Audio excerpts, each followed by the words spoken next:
Yes, I think the risk is real, but perhaps not in the way people expect. It's not that AI is harming us, it's that humans naturally adapt to what makes life easier. And AI happens to be very good at that. I see three simple things happening. First, we begin to outsource our thinking. Yes, for real. When something can be answered or decided instantly, we just stop engaging as deeply ourselves. We neglect critical thinking. Second, people get a bit attached to it. Because it talks like a human, it feels easy, comfortable, and for some, it becomes something they rely on emotionally. And third, people trust it too much. Trust becomes almost automatic. If it sounds confident, we assume it's right, even when it's not.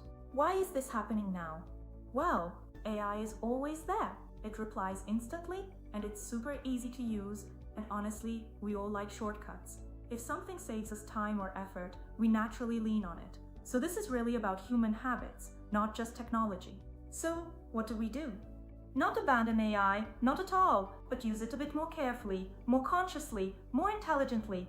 Think of it like a helper, a productivity multiplier, not a substitute for judgment. This is exactly how we approach it in real projects. For example, when building AI solutions, even in sensitive areas like healthcare, there is always a human in the loop, checking, validating, making the final call. We also use BMAD approach more and more frequently, yet please don't confuse BMAD with vibe coding. SDD implemented by BMAD is a disciplined engineering framework, not experimental prompt-based coding. It works with requirements, architectural decisions, interface designs, and acceptance criteria to increase predictability, decision traceability, and overall system quality. So it just frees up space for a more meaningful thinking. It doesn't replace thinking entirely. If we keep that balance, AI won't make us dependent. It'll just make us more capable without losing ourselves in the process.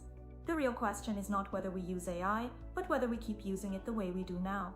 The risk is not in the technology itself, but in giving away our attention, our judgment, our curiosity, and if we change that, we'll live happily ever after. And if you're up for learning how our teams combine critical thinking with AI in real development work, stay tuned.